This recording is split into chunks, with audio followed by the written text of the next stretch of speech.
Kentucky's Voice is your home for real news, real people, answers. But we can't do it without you. Your financial support helps us bring truth to the forefront, hold leaders accountable, and give a voice to the people of the Commonwealth. Join the fight today. Give online at kyvoice.org or text KYVoice to 53555. Every gift makes a difference. Stand with us. Speak up. Stay strong. You are Kentucky's voice.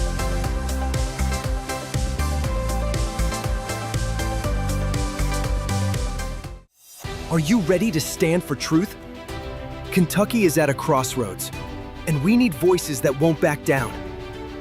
This is your moment to rise, speak up, and be part of a movement that's changing the narrative in the Commonwealth. Kentucky's Voice is calling on bold citizen journalists, fearless editors, and those unafraid to speak truth in the public square. Volunteer, intern, contribute. Scan the QR code or visit kyvoice.org to join the fight. This is more than media. This is your moment. You are Kentucky's voice.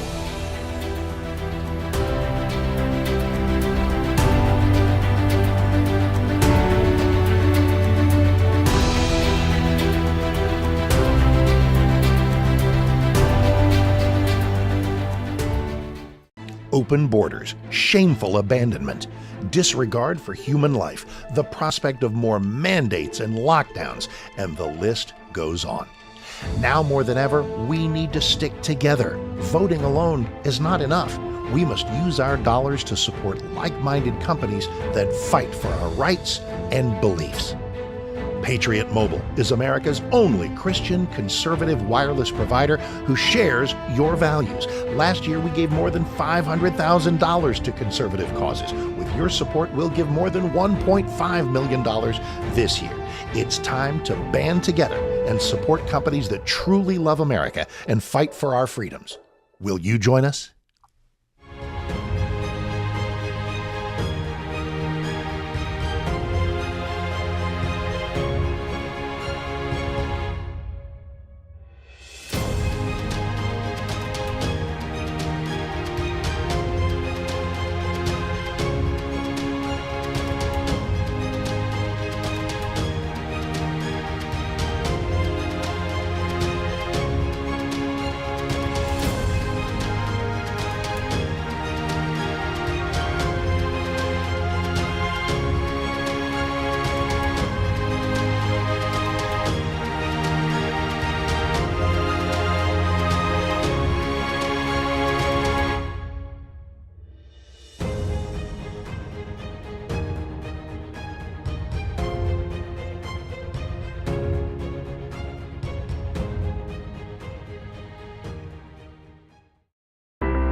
Kentucky's Voice is your home for real news, real people, and real answers.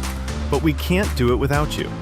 Your financial support helps us bring truth to the forefront, hold leaders accountable, and give a voice to the people of the Commonwealth. Join the fight today. Give online at kyvoice.org or text KYVoice to 53555. Every gift makes a difference. Stand with us. Speak up. Stay strong. You are Kentucky's voice.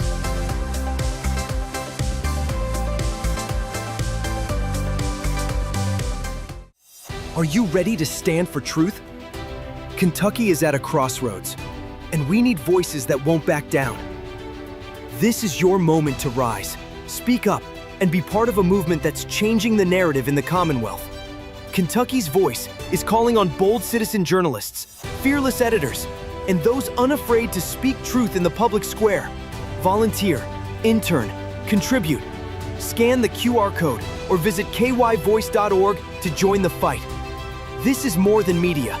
This is your moment. You are Kentucky's voice.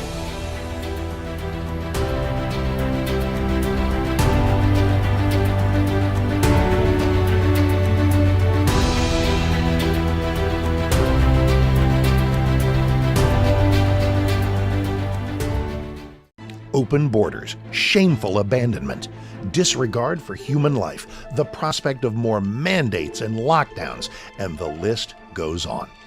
Now more than ever, we need to stick together. Voting alone is not enough. We must use our dollars to support like-minded companies that fight for our rights and beliefs.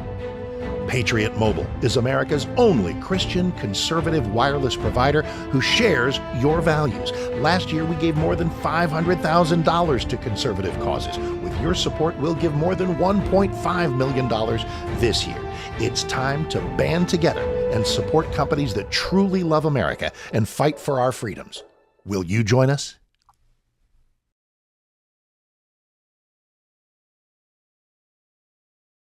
This is Kentucky's Voice Radio, covering the latest state and local issues with Tom Fallbush, Bob Scott, and Jim Waters. All right, welcome to the show. Welcome to Kentucky's Voice. This is the first show after the new year where we get to have all three of the primary superhosts of Kentucky's Voice. The superhost, just like there's an Airbnb has superhost. Well, we have superhost on this show. I feel super good. So yeah, exactly right. So we are the well, we're okay. We're adequate host for Kentucky's Voice. So we hope you enjoy it. But yeah, so guys, Jim, we have Jim Waters and Bob Scott. We have a new set, so I've got to figure out how to look at you guys. And so, it used to be a horseshoe, now left to right. So I like this set. You like this set? Yeah, that kind of flows. All right. Yeah. It's good to have Bob in the studio too. You're going to get a little bit of a crink in the neck today, I'm afraid, Tom. Exactly. Welcome, Bob. Yeah, thank you, Jim. Yeah. So anyway, happy Good to New be Year's, here, brother. guys.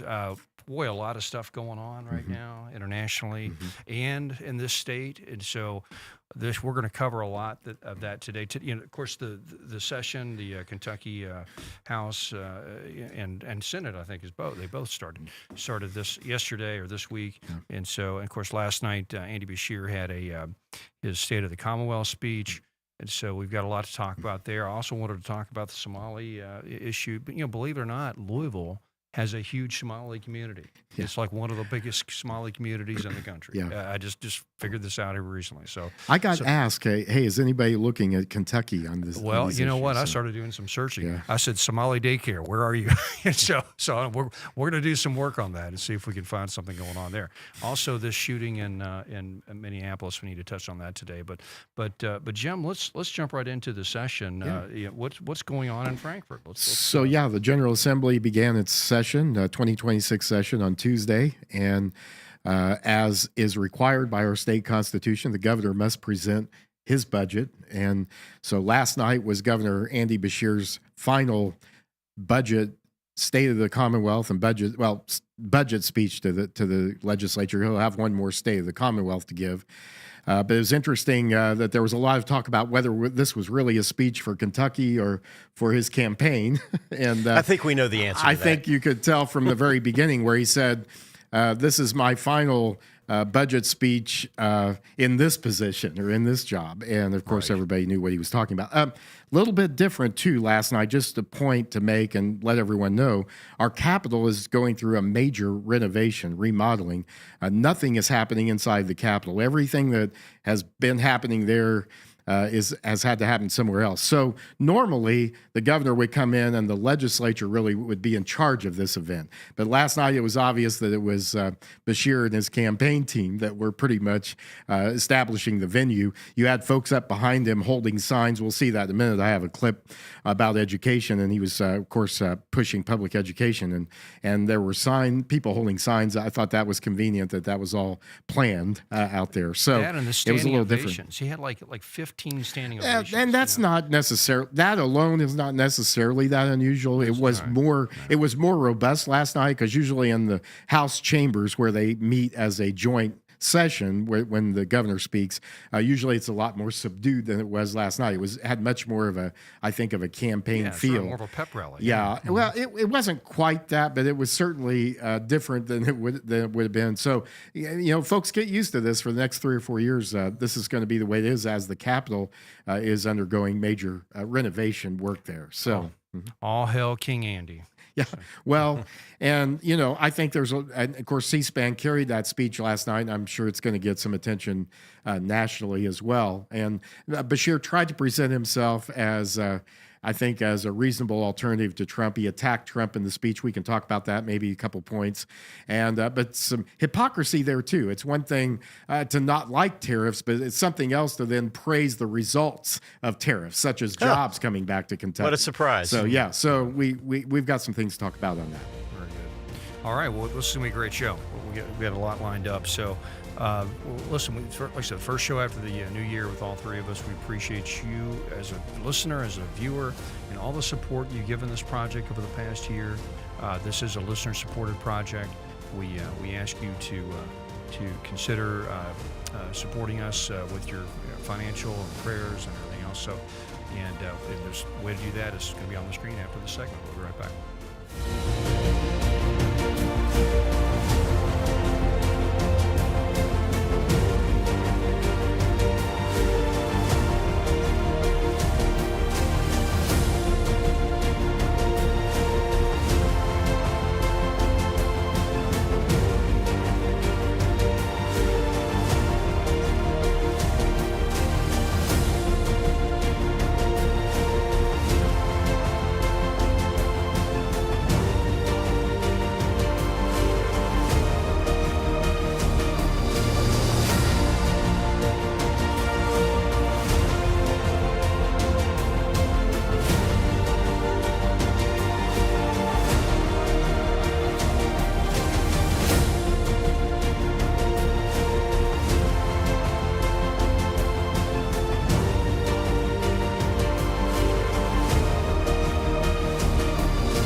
Back to Kentucky's Voice Radio, online at kyvoice.org. About empowering our kids to do better. As it says in Psalms, children are a gift from the Lord. They are a reward from Him. Our priority always must be the future, and our future is molded in our public schools. I am unapologetically a 100% pro-public education governor.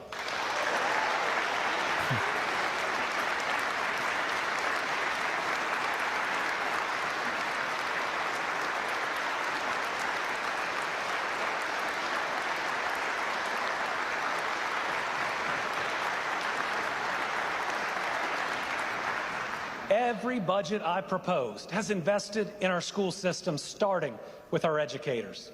Once again, I'll be doing what's right. I'm proposing $159 million for mandatory raises for our educators and a proposal to increase take-home pay by nearly 7%.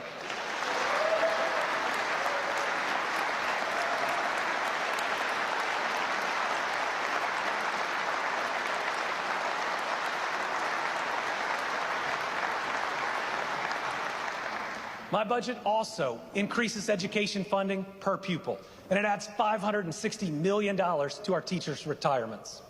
But that leads me to the most important choice in this session for our future, our businesses, our families, and our children.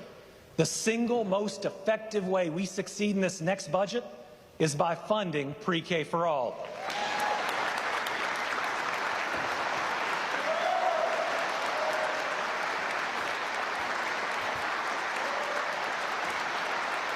There we go. So in other words, in order for me to run for president, I need money from the teachers union. So I'm going to make sure I have a really nice package here that gives a lot of money to the teachers and the teachers unions. And so, and guys, you know, he's children are so important to me. All this education. Yeah, but you want to trans our kids. You want drag queen story hour in our schools, you know, and then not to even mention the fact that he is probably one of the most pro-abortion governors not just in the history of Kentucky, but in the history of our nation. That's exactly right. You know, as well. Yeah, and at the same time, he absolutely will go to the mat to keep parents from having the freedom and the right to determine their kids' education. Exactly. Let's talk for a minute, if we can, about this pre-K idea, because he's made this a big point in his campaign. And Lieutenant Governor Jacqueline Coleman, this is going to be her mantra as she runs for governor and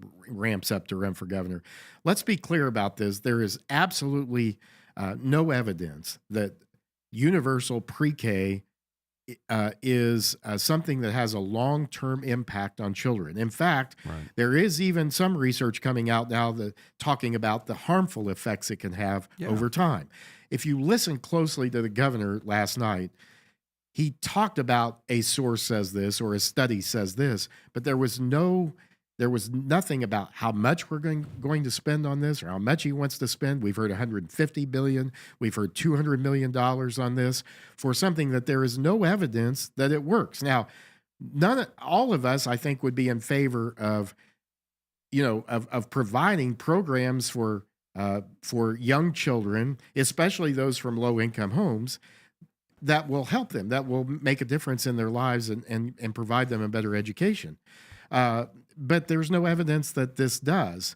And ironically, there's a lot of evidence, guys, that school choice throughout the country is having this huge positive impact, especially on lower income kids and minority kids and kids from broken homes and kids from broken communities. That's right. And it's ironic that the program that there is no evidence that this is good at best and evidence that it's harmful, he's latched onto this as his main policy for education, whereas the programs that there is a lot of evidence that this works, he will go to the mat to oppose. It fits this left-wing worldview that we need to institutionalize our young people into government school systems, government-ran school systems from as early age as possible. I mean, what's this pre-K? This is like 4 or 5 years old.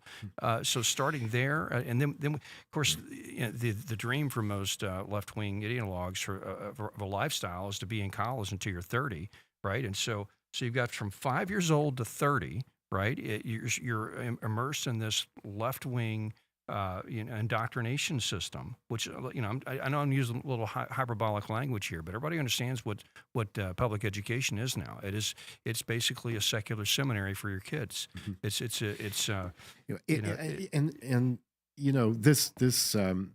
right. And there's a study from Vanderbilt, extensive study showing that a lot of these programs can actually have harmful effects. That's right, because it's daycare. School, public education is basically just daycare. And it also it's state-sponsored daycare. Yeah, and it also can hurt faith-based programs, that have been started by the private sector, for example. Right. So why don't we see? His ideology. He's very ideological about it's got to be publicly done. It's got to be done by the government. It's got to be done by a government agency. And the reason is, let's just be honest, it goes back to what you were saying earlier.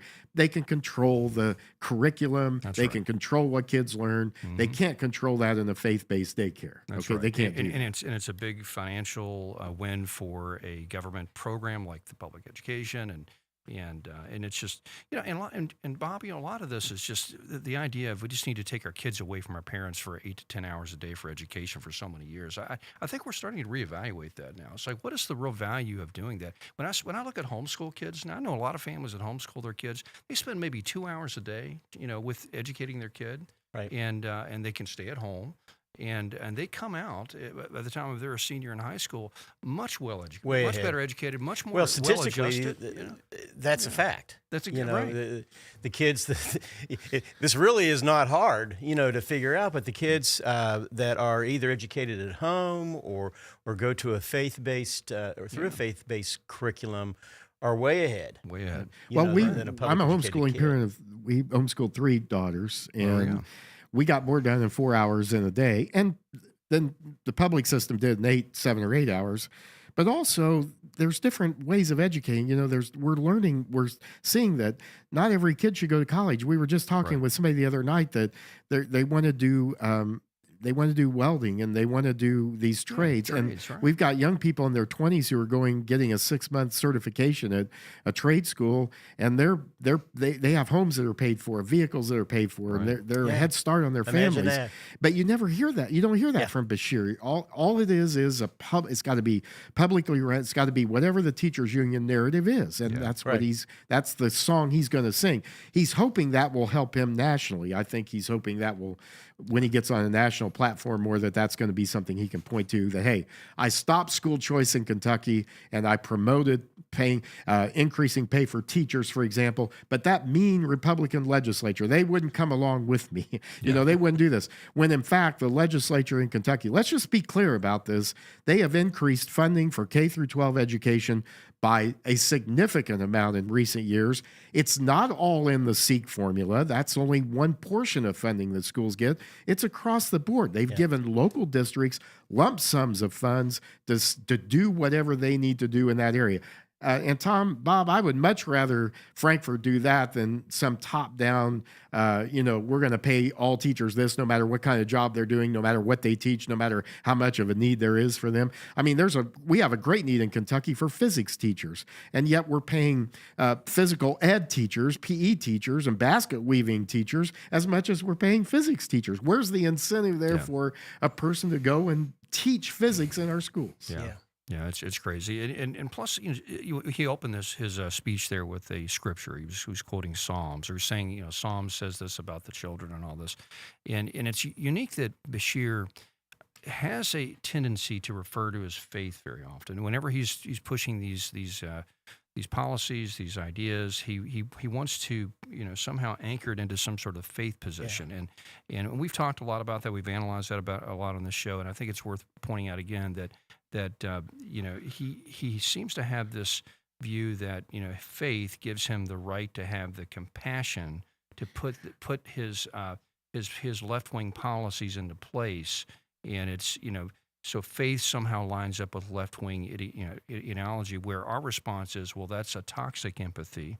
It's not empathetic to allow the LGBT agenda to be taught to your he children. uses, and he always has, faith to suit his narrative. His narrative. Pure and Exactly simple. right. Well, he Exactly mentioned right. several times last night. One of those he likes to use is kind of a backhanded slap against those who oppose the LGBTQ ideology and agenda. And he'll say, well, we're supposed to love everybody. And that's true. Love is but love. Yeah, right. rejoices not in iniquity, but in the truth. That's and right. that's what That's the exactly scripture, right. we never hear that scripture That's from right. him, so. You have to balance truth and love. Yeah. And so when you don't do that, if it's just nothing but just love and empathy and overt compassion, it becomes toxic and hurtful for the person. But trying to love. I will say this: most people, unfortunately, don't think about these issues, and they're going to be taken in. I think Beshear is going to be a formidable He's going to be opponent on the effective national in that, stage, especially with women, it's- especially because that's what he's been strong with. He's been strong with suburban women, and it's because they like that narrative. that and they kindness don't first. like Trump. They don't like Trump. Right. They don't like the harsh, J.D. Vance Trump style. So interesting stuff. So we'll see. Is it going to be Beshear Vance? And but I tell you what, in this next segment, Jim, I want to talk about the Republican legislature and what their agenda is, what to look forward to, what we need to be watching out for. Are the rhinos going to control the session, or are we going to get some good MAGA policies? And so I'm really curious to see where that's going to go. So we'll be right back. The session's open, and we're going to talk about that in this next segment on Kentucky's Voice. Are you ready to stand for truth? Kentucky is at a crossroads, and we need voices that won't back down. This is your moment to rise, speak up, and be part of a movement that's changing the narrative in the Commonwealth. Kentucky's Voice is calling on bold citizen journalists, fearless editors, and those unafraid to speak truth in the public square. Volunteer, intern, contribute. Scan the QR code or visit kyvoice.org to join the fight. This is more than media. This is your moment. You are Kentucky's voice.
Now, back to Kentucky's Voice Radio, online at kyvoice.org. All right, welcome back to Kentucky's Voice. We have a special lineup today of all the key super hosts of the program, Bob Scott, Jim Waters, and Tom Fallbush, on one panel live in the same room. It's awesome. Lots of energy, lots of electricity in the air. It's amazing. We're going to start, debating and. Whenever Bob shows up, there's always all this. There's always something going on. So, Just like, but no, actually, we want to say this too. You were talking about the, the governor's State of the Commonwealth speech last night, and also the opening of the General Assembly in Frankfurt. But we want to hear your thoughts. So, if you watched that speech last night, you have any comments you want to say about Governor Andy? Want to hear what you have to say. So text us at 502-571-0970, 502-571-0970. There we go. No Kings on the screen there. And I'd love to hear your thoughts about that, or any comments about the Republican agenda for the General Assembly for this year. And for those that don't follow state politics very much, let me just kind of a big picture of what happens. In Kentucky, we have our legislative sessions every 2 years. And so this is the cycle. Well, we have session every year, but we have a budget session. Budget session. This is okay, a budget there we go. session. Budget session. Okay, got it. It's a session every year, but the budget session, which is it's a major session, happens every 2 years. So that's what's going on this week. So in the even numbered years, even numbered years, which is we're into right now. A couple other things, one other thing on the speech last night. Yeah. Bashir wanted to appear to be attacking Trump on his tariff policy. But it's ironic because in one breath he was criticizing Trump's tariffs, and then the next he was taking credit for manufacturing investments, for example, like the $3 billion that GE is investing in Kentucky manufacturing, right. That's right. Which was influenced by the pressure brought by the tariffs to bring the jobs back to Kentucky from where? From overseas. That's exactly right. And so this to me shows a Dr. Jekyll and Mr. Hyde with this guy. He gets by with it a lot of times because of his demeanor, because of his rhetoric, because he's a Mr. Rogers type political personality. Mm-hmm. But let's not be fooled here. He's running, and he wants to be the anti-Trump. He wants to attack Trump. Yeah. And so we heard some of that last night. The other thing I would mention is, and something we've talked about before, I think, on here, and you all have as well on your shows, but, Bashir is taking credit for the increased economic development that we've seen in Kentucky. But this really does not sit well with the legislature. In fact, in the statement they issued last night following the speech, they said Kentucky is well positioned. This is from the leadership of the General Assembly, which is supermajority Republican, overwhelming. I mean, Democrats are really a scarce commodity in the terms of the legislature. But the leadership said Kentucky is well positioned because of the sound, fiscally responsible policies enacted by the Republican supermajorities, often overriding gubernatorial vetoes to do so. Boom. These policies have produced a record budget reserve trust fund and allowed us to responsibly lower the state income tax. Our legislative focus will remain on protecting core investments, ensuring responsible stewardship of taxpayer dollars, and avoiding commitments the Commonwealth cannot sustain. We will continue to prioritize measured growth, accountability, and long-term stability. And so I think it's really important to point out that the very policies that have brought GE and manufacturing here and all of the increase that we've seen were done in spite of Governor Bashir's positions on these issues. For example, right to work. We said this several years ago, in fact, back in 2014 and 15, when really this began to happen here in 2017, when the state passed right to work. We said that this in 5 years will bring increased manufacturing opportunities like we have never seen. And that's exactly what the governor said had happened.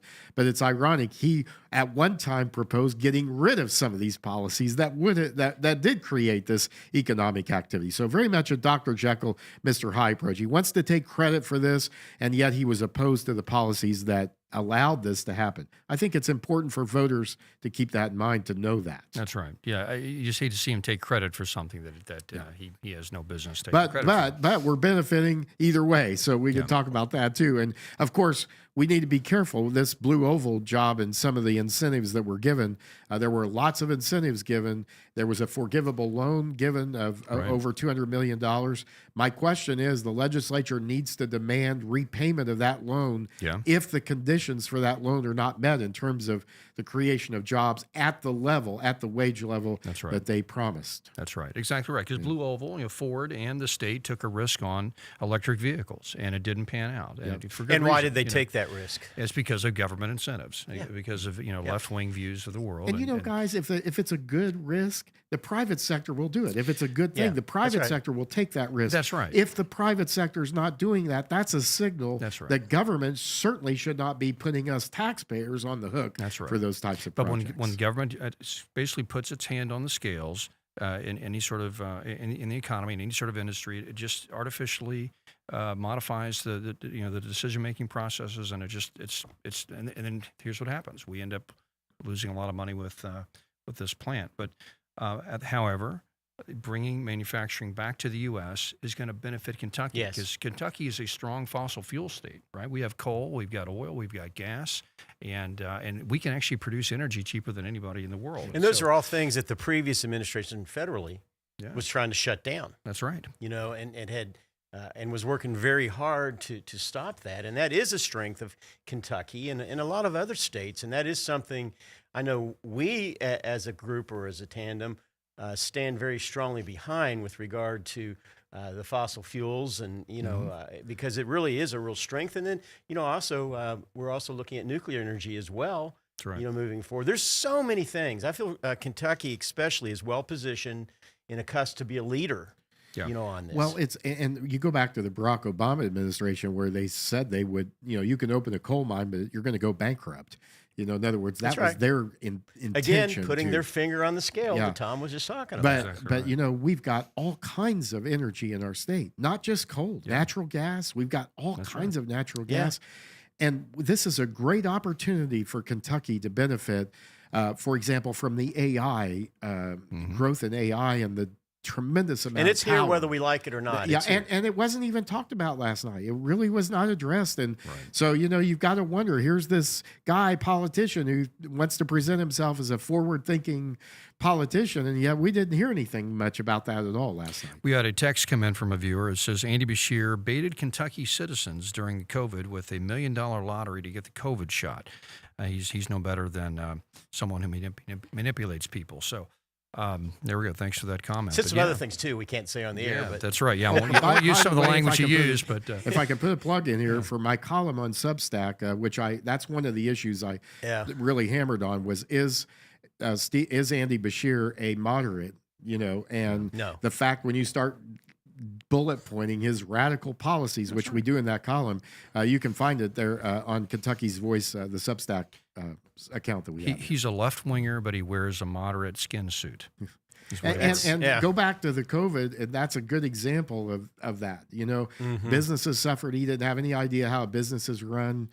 He thinks, you can just snap your fingers and recover from years of government shutdown and regulation and heavy-handedness by the government. And ironically, churches were punished, and people who went to churches were punished, and yet the big box stores were allowed to they were considered essential. Liquor stores were considered keep the liquor essential. stores open. But what about the small mom-and-pop businesses, that were destroyed? And yet I think our electorate, unfortunately, guys, has a very short-term memory when a problem when it comes to elections and votes. Yeah, we'll see if he has any national traction. Well, listen, we have a minute left in this segment. Let's tease what the agenda is for the Republicans in the legislature. I think we're going to be looking at tax, whether we're going to get another income tax break in our state. I think housing is going to be a big issue. It's a big issue, and we've got to address it. But what's the best way to address it? Yeah, good stuff.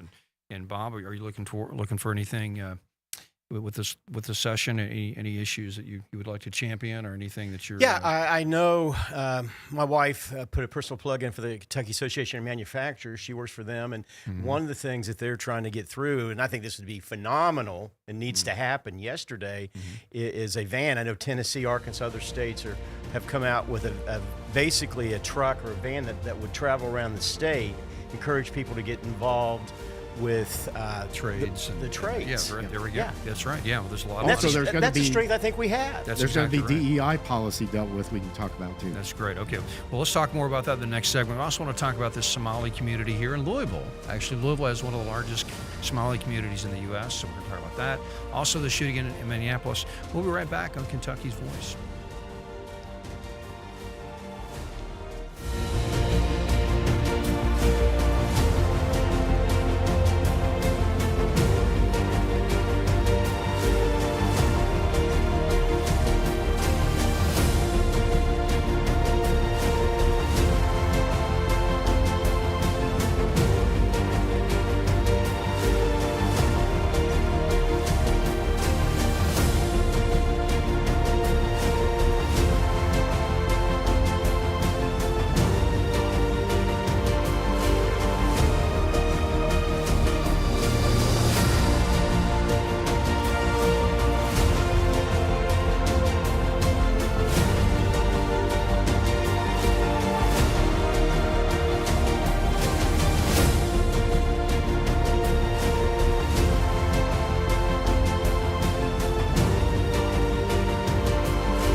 Back to Kentucky's Voice Radio, online at kyvoice.org.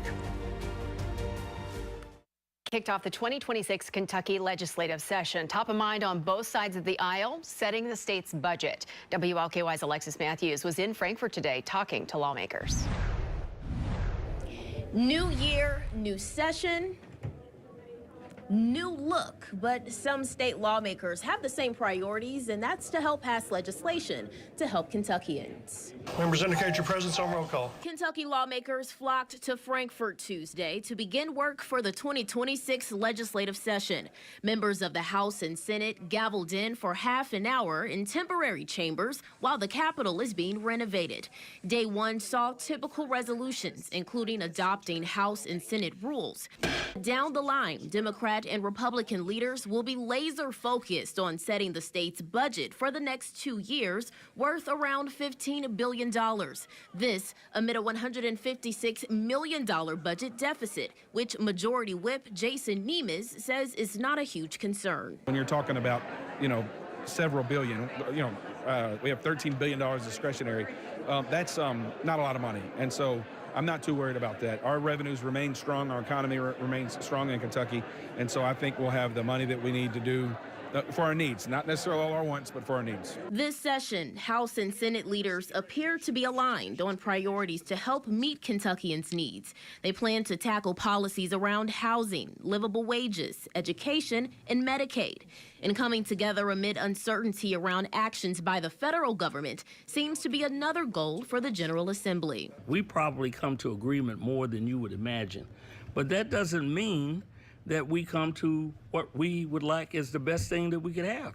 because this is a system of compromise. This short legislative session is slated to end on April 15th. In Frankfurt, I'm Alexis Matthews, WLKY News. All right, so Jim, is there a lot of agreement amongst Democrats and Republicans in the legislature on issues such as that will? I think there is in some cases. I think housing. Everybody knows something's got to be done. Now the rub is not so much agreeing on what the problem or challenge is. It's on what's the best solution and what's the right solution for taxpayers. And I think, for example, on housing, what we need to do is remove regulations on developers, remove the uncertainty of the process, and allow building to take place. We need, if we're going to keep young people in our state, we're going to end this problem of brain drain where young families are moving to other states so they can start families, buy a home.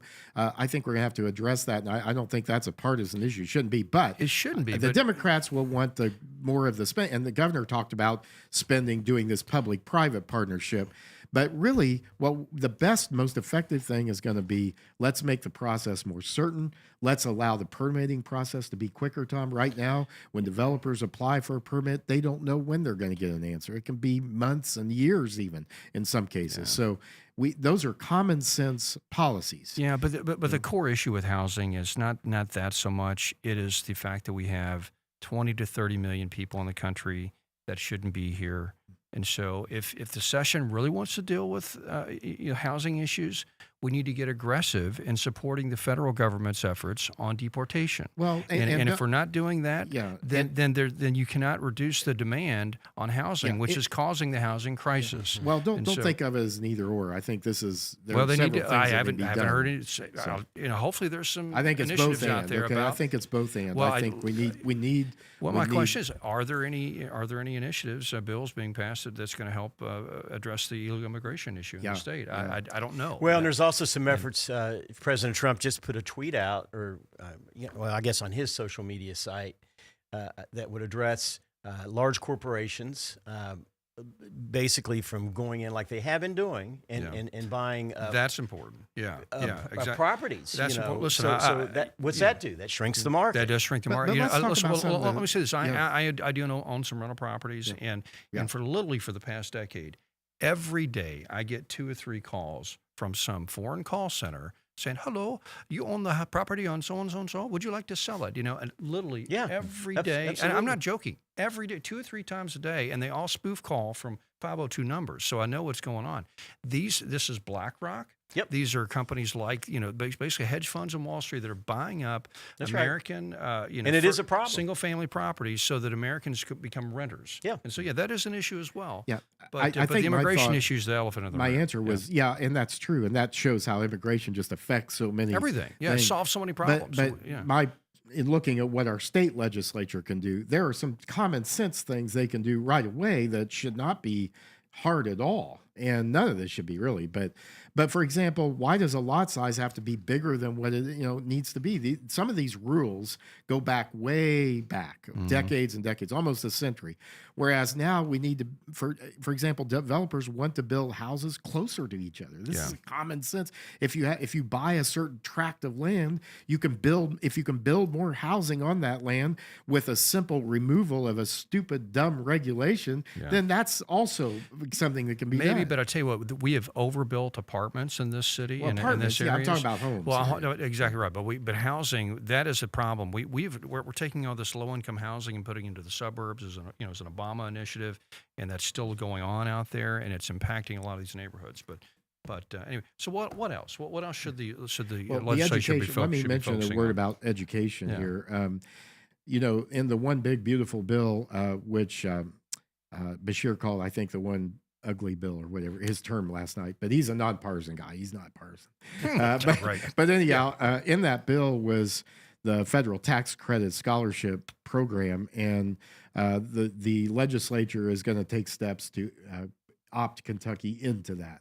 And if they left it up to the governor, which some people initially thought it would have to be the governor that decided, and we thought if that happens, Bashir is not going to go along with that. So the legislature, I think, is going to be proactive on this. And I think, guys, at the end of this legislative session, the families of Kentucky are going to have school choice, despite what the unions here have fought us to prevent, despite Bashir's millions of dollars spent against this during that campaign, Amendment 2 campaign, it's going to be extremely good. I unpack that more so I can understand that better. So why would we're going to have school choice at the end of the session? We're going to have We're going to have a tax credit scholarship because of the one, scholarship. which is a school choice, which allows. Let me explain it this way. All right. It'll do what we passed a bill here in 2021 that is similar, and this bill allows individuals and businesses to contribute to a scholarship granting organization, a third-party nonprofit organization. They then hand those dollars out in the form of scholarships so that children can have a choice and a better education, take them to whatever school they want. But that's not happening with this. Now we're doing a tax credit. That's different than this? No, that was a tax credit. This will be, tax credit. And so whatever people donated, like a business or an individual donated, would have been applied against their state tax liability. This bill, the One Big Beautiful Bill, allows folks to apply that contribution against their federal tax liability. And this will allow up to a $1,700 contribution, and there is no limit in terms of the number of contributions that can be made on that. So, depending on how many people get engaged with this, will also determine how many students can participate and how much of a robust school choice program we can have here. But it's extremely satisfying that after all the lies and deception and manipulation of the unions and the governor and his team against school choice in Kentucky, we're going to have it here in spite of that. Okay, so a parent can give that $1,700 towards their child's scholarship. Well, and get a tax credit, they can contribute it to a scholarship granting organization. Okay, the organization will determine then those dollars and how they get dispersed, and that's still being worked out. Okay, so the regulations, but the major important thing there is that this is going to transfer the power of where students go to school and the control from the system, from the government-run failed education system to the home, to the parents. Is it a dollar for dollar tax credit? I think this will be. Now, the one that was passed in Kentucky was like a 90-cent. 90 cents. It was close. Anything about that being a directed donation? Where they could specify where they would want to. I think they're still working this out, and I think there's going to be some opportunities that maybe to do some of that, but I don't know yet. Okay, so if I'm someone that wants to participate in this, I can just write a check up to $1,700 to this nonprofit, right? And then, so in lieu of paying $1,700 in tax to the state or to the feds, right? It would be applied. That's right. That would be applied against your tax. I'm going to get my checkbook. So when can we do this? After the session? Well, it'll depend on the implementation date. It'll probably be next year. Next year. Okay. But we'll follow this and we'll give you more details. And then that organization will be responsible for distributing those funds. That's right. And they'll have to use 90% of the funding for scholarships. Wow. So only a small amount can be used for administration. They'll have to really run a tight ship. Is there a third-party nonprofit spun up to do this? Well, we're working on that's also being developed right now. So it has to be done. So Jim Waters is going to be distributing this money. So make sure you get on his good side because your kid might be able to go to school. So, but again, let me be clear. I don't know that. I don't want to give the impression that you're going to be able to write a check to an organization and that necessarily that'll go to a particular school. It's going to depend on how those rules are written. Got it. Well, this is something to really follow. This is great. School choice changes everything. Listen, if we can get the left from educating your kids, if we can pull them away, that's it. They're done. That's the only thing they have because they don't have kids, right? They need your kids. They need to indoctrinate your kids. And so if we can get them, just wrestle the stranglehold of they have off of education, then the future of this country is bright. Yeah, one other quick thing on that for this session.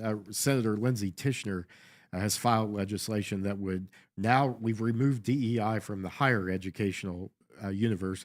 Now this would remove it from the K through 12 and outlaw it and make it illegal to use DEI approaches in K through 12. That's huge. Beautiful. Okay. It is big. Well, that's great. And it goes to what you were talking about the left controlling the agenda and controlling education. Exactly right. So, well, we got about a minute left. I wanted to save a little bit of time to talk about these two issues going on in the country right now. Of course, this shooting in Minneapolis. I'm sure you've heard of this. If you haven't, ICE did a shooting yesterday. Let me see if I can pull this up. And Mr. Producer, we can play a clip of this.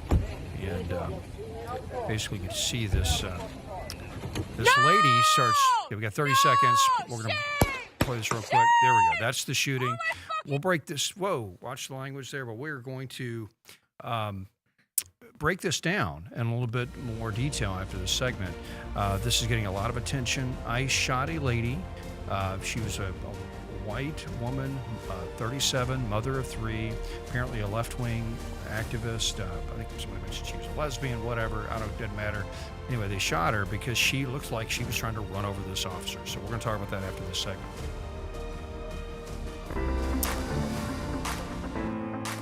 Kentucky's Voice is your home for real news, real people, and real answers. But we can't do it without you. Your financial support helps us bring truth to the forefront, hold leaders accountable, and give a voice to the people of the Commonwealth. Join the fight today.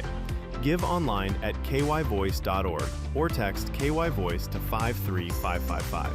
Every gift makes a difference. Stand with us. Speak up. Stay strong. You are Kentucky's voice.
To Kentucky's Voice Radio, online at kyvoice.org. All right. Welcome back to Kentucky's Voice. I'm your host today, Tom Fallbush, but I have my co-hosts today, Jim Waters and Bob Scott. And we were teasing Bob that we need to give him shorthand of it. We're going to go to BS for Bob Scott. But and that's no BS. That may not be the right word to use, but so I won't use that. But we did get a text that just came in from a viewer, said Tishner's bill on DEI is good, but we know the teachers union will use DEI by way of different social names. The bill must require serious oversight. So that's a very, very insightful comment there from one of our listeners. And they're absolutely 100% correct. Well, we've seen them succeed, though, with the higher ed. We've already had some experience with overseeing that, and it's been pretty successful, I think. So good stuff. I'm pretty optimistic about, and that's a great comment. It's a great point. Yeah, good stuff. This is our last segment. I want to make sure we spend some time on this shooting up in Minneapolis and also the Somali issue. So I'm going to play this video. This is a slow motion of what happened, and you can kind of see the everything happened in slow motion here. So let's ignore the audio. I'm going to drop the audio. But I'm going to leave it up. There we go. See him draw the weapon. Again, these are federal and he's trying to get out of the way. He gets agents. hit by the car. Right when these are federal agents that told this lady to stop and get out of the car. She decides to take off and hit one of the officers, and so he responds, trying to defend himself. He can't tell what direction that car is going. He's not looking at the wheels, and he just knows this thing's coming at me and it just hit me. And so anyway, it's tragic in so many ways. You see this, this mother, this 37-year-old mother. who is now dead because she got caught up in all this left-wing, anti-ICE Lunacy, yeah. lunacy. We'll say and it for it's what just- it is. It's just tragic. But at the same time, Are we? Let me ask you guys you do this this sort of question: thing? Are we really surprised that something like this happened? It's truthfully a miracle that more people, law enforcement agents, again, doing their job. That's all they were doing. That's right. And trying to enforce the law, that are being encouraged by Mayor Jacob Fry of Minneapolis, as well as Tim Walz, the infamous governor who is now no longer going to run. Wonder why? Right. Right. Should we be shocked? I guess that's my question back to you guys. Should we be shocked about this? And it's sad and it's despicable that this has happened, but they are despicable for allowing the rhetoric, and I mean the extreme far left rhetoric to happen that in essence really helped lead to the demise of this woman. She and her mindset thought she was, in her mindset, was doing the right thing, but she had a vehicle 3,500 to 4,000 pounds that could easily kill that law enforcement officer, and he was just responding to try to protect himself. And again, it's tragic that it happened, but my question is, we should have never even gotten here. And I got to throw this in as well. You're not seeing any whatsoever help or backup from the local Minneapolis Police Department. These were, I don't know how many law enforcement federal agents were there, but I've heard anywhere from 20 to 30. Trying to restrain a crowd of hundreds of quote unquote protesters. And there's a right way. I'm all for First Amendment rights in our country. True. That's what made us great. But there is a right way and a wrong way to do it. And what they've allowed to happen there, and I could make an argument that I think this was somewhat intentional. What they've allowed to happen is putting in a situation like this where tragically someone lost their life as a result of it. Exactly right. Yeah, you can put the blame on two groups here. You've got the far left who's using this rhetoric that dehumanizes ICE, dehumanizes people on the right, and calling us all Nazis, calling Trump Hitler and all this stuff. Well, and so what do? You fight tyranny like that if it's true. If that's really true, then you fight it, and you fight law enforcement. You overthrow the government. You become an insurrectionist. And so that language is and people are believing that. That language is helping people to act out that way. And then you got the second group you blame is Democrat leadership, who is playing into that. Like you said, the mayor, the governor there, just the federal leaders. They're all buying into this narrative that all these people, all we're doing here is just enforcing the law. Right? This is just immigration law. That's and it. So, and if you don't allow them to enforce the law, then we shouldn't have a country. Well, and they're trying. What's the point of having a country? How many thousands has ICE removed of pedophiles and rapists and murderers? From our streets that were allowed by the previous administration to come in. Let me get Jim's thought. I'm going to play this video real quick. This is another example of a police shooting from a vehicle-borne attack. I want to show how this could have gone down and how when it goes bad. And so let me play this, Mr. Producer, and we'll show you this. This is there we go. That's what could happen, and this is what happens all the time in police work. Let me back this up. So watch this happen. This is a lady. This is a woman. Get out of the car! She was drunk. Marijuana. Decides to. This is what police officers face. They've seen this video. They all know that this is what can happen to me with a vehicle. I can get run over and killed. A vehicle is a weapon. And so, anyway, Jim, what are your thoughts on all this? I don't know. Normally you don't see now that last video you did, but normally you don't see a law enforcement officer in front of the vehicle. Usually you saw one on the side.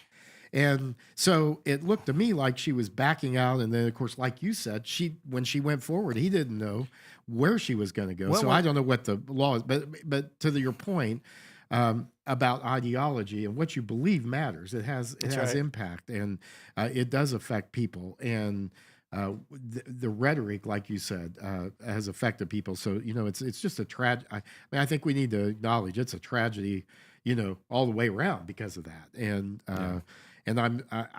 but when I first saw that, I really haven't watch it as much as you guys have today, but I heard a lot of discussion about it. So I don't know how that works on. Well, at the terms same of time, law when you're enforcement. trying to block somebody from leaving and you're trying to apprehend somebody, And I have to say this: this is a strategy that the far left, and this is being primarily, and there's been a lot of stories that's come out about this recently, funded by several far left billionaires. One who is a fellow that's living in China or spends a lot of his time in China, deliberately, intentionally trying to sow discord. Yeah, we know that's happening in our nation. That's 100% happening. It's a color revolution. My comment was just about this particular incident, but Right. going to say all of this is really, you're right. It's intentional. It's being created, ramped up. This is what we saw happen in socialistic, communistic societies where there was chaos created, Right. for the very purpose of causing anarchy, of causing this type of environment that we see, especially in these far left cities and states. Yeah, and really, when you look big picture, this is part of a playbook to unseat Trump and the conservative movement. It's if you really dig into this, there's I will say on this organizations. event, Well, let me finish this point, please. But at the end of the day, there is a deliberate movement to have a color revolution, which is to change these psychological, social, political mood in the country to bring the left back into power and creating this narrative that the right and Trump is somehow unjustly treating immigrants and they're acting just like the Gestapo. That's part of this narrative. It's part of their playbook. Yes. Sorry. And go ahead. I thought you were. No, it's fine. But on this particular, my point was just about this particular incident, and how, I'm not, as far as the training of law enforcement, what they're doing, I don't know. But overall, the point, I totally agree. I think it's, the ideology, and I think there's a lot of anti-Trump. It's just crazy how Trump derangement syndrome has taken over so many things. So I agree. One more video for you, Jim. Jim, maybe this might help. This is a front perspective. This shows the vehicle actually hitting the police officers. So watch this. You can see that's the man right there. Hits him, and that's when he shoots. So I don't know.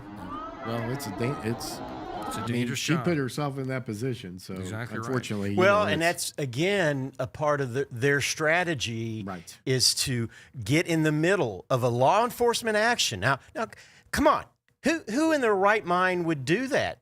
To actually get in the middle of a legal law enforcement action and try to do what they can to disrupt that and keep that from happening. That's exactly right. Well, and that's, like you said, that's part of the far left's playbook, and I think when you're aware of that, it makes a real difference in how you interpret all of these things, and if you're just, hey, I hate Trump, anything against Trump, then you're not gonna have a good perspective on what's going on.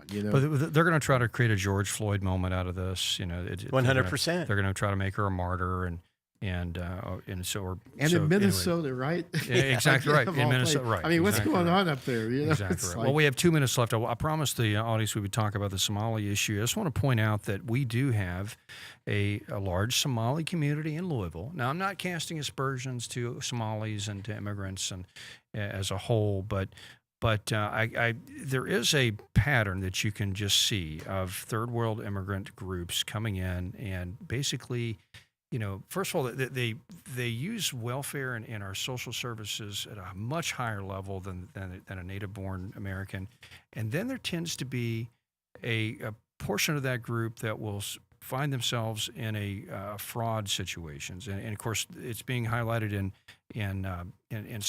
Minnesota with the Somali community. And I think that's just something we need to think about when it comes to immigration, especially illegal immigration. When you have a group of people that come here that aren't necessarily loyal to the people that make up this country, and then it's much easier to, hey, let's just take advantage of the system. None of these people were related to me, and I have no legacy with these folks. Let's just get their money and run. And so it's basically they're pirating. They're kind of just here to benefit themselves and not really. And so That happens in every third world community. Listen, I had a local Indian restaurant owner talk to me. Got about a minute left here. Talked to me a few years ago. Said, "So why are you He said this to me. This is a true story. Why are you Americans letting all these people in here? You know, all these different ethnic groups are all running these scams." And he started running all the ethnic groups that he knew that ran all these different scams. Yeah, that's right. What I was happy and this is about. 4 or 5 years. I was like, really? That's crazy. And now you're seeing all this come out. It's like, well, this is now Louisville's. Let me say this. Got 30 seconds left. Louisville has up to 20,000 Somalis in this city. There's a place called the Somali International Mall over off 8th Street. Nothing but Somali businesses. Not saying there's a lot of fraud going on there, but What we need I to was pay happy attention. about was they see a young Somali guy get on there and chastise his own community for taking so much and not giving and being just Let's hope. welfare But oriented. my We question need is, more why of are they that. here anyway? Why do we need Somalis here right now? Why do we need all this immigration? We don't need this. It's not good for America. So let's just roll it all back. End it. Stop immigration altogether for a while anyway. Okay, that's it for the show today. Thanks for watching Kentucky's Voice. We'll be back tomorrow.